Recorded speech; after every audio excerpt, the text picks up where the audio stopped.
Hey everybody, it's your pal Andy here for the Atheist Perspective. Hope everybody's had a great weekend in that. It's been a few days. Been having some conversations with a few people online and offline as well regarding some of the inconsistencies in the Bible, so to speak. We were going over things, Ten Commandments, Genesis, all that hooey, so on and so forth. And I brought up to them one of the big things was that the Bible being so unreliable as a source of information, so to say, how it contradicts itself throughout the entire thing. Now, one of the big things I mentioned was that, well, Samson, when he slayed the Philistines, right in the beginning of the Bible, you've got this 10 commandments that say, thou shalt not kill. It doesn't say thou shalt not kill without exceptions to this rule, this rule, this rule, and this rule. It just plainly says thou shalt not kill, murder, what have you. Yet some of the biggest biblical characters are hailed as heroes, but they're also murderers. Samson, as I said, slayed 40 Philistines with the jawbone of an ass, lit a fox on fire, set it into a cornfield to drive people out so he could kill them and burn who else was ever in the cornfield. Moses, the parting of the Red Sea to kill the armies that were pursuing him, never says anywhere in the Bible technically that thou shalt not kill unless being chased by thine enemy, or is at fear for death. And again, doesn't it also say an eye for an eye, turn the other cheek, all that kind of horseshit? So again, there are more inconsistencies along with the eye for an eye, turn the other cheek. Well, which is it? Should I turn the other cheek, give them the other eye? What the fuck? But one of the big things was these guys were saying, well, there are no inconsistencies in there. And I'm like, well, yeah, actually, there's quite a few of them. Well, okay, here you go. Hosea 13:16. Samaria shall bear her guilt because she has rebelled against her God. They shall fall by the sword. Okay, so in other words, there you go, death. Again, Romans 13:4.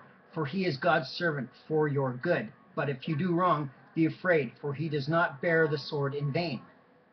Okay, so right there you've got two instances. Right in Exodus it says you shalt not murder. Exodus 20:13. Matthew 5:21.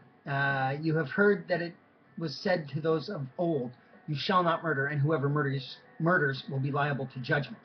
Okay, well, why did God create characters in the Bible then that would go out and knowingly kill people? There's no two ways about it. It doesn't say thou shalt not kill except in self-defense. It just says thou shalt not kill. Technically, when the Romans slayed Jesus and put him up on, the big piece of wood there that looks like a cross, they should have all been taken out right then and there, apparently. They should have all felt the hand of God right then and there, and they all should have died. Moses should have been struck down as soon as he closed the Red Sea around the army. He should have been struck down dead there because, again, it's against God's will.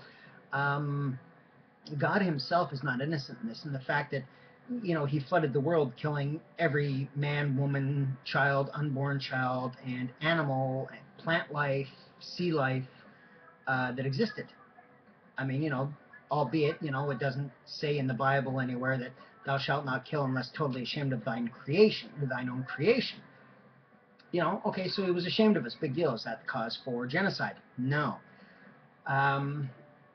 David and Goliath. Okay, yeah, he was protecting his village, but you know what?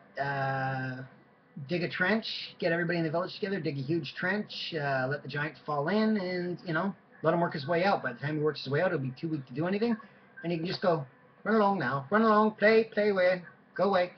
I think it would be a hell of a lot easier, and it would be more to the tone of the Bible, or it should be. But again, that's just one of the inconsistencies in the Bible. Once you really start reading it, right from the word go, the whole book is inconsistencies, speculative bullshit at best.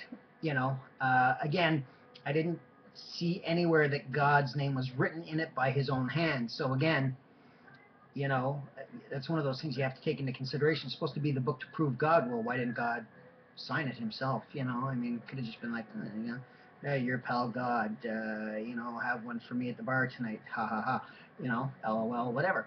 But really read it again a couple of times, because there are people that are out there saying you have to take the Bible literally, and there are those that are saying you can't take the Bible literally, it's a figurative narrative. Okay, that I can understand. But again, neither way proves God's existence. All it does is really prove that everything was poorly translated and that people really had no idea what the fuck was going on when they wrote it. So, anyway, until next time, please keep sending your comments, your emails, so on and so forth. I hope everybody has a great week. I'll try and see you as soon as I can. And take care. Stay well.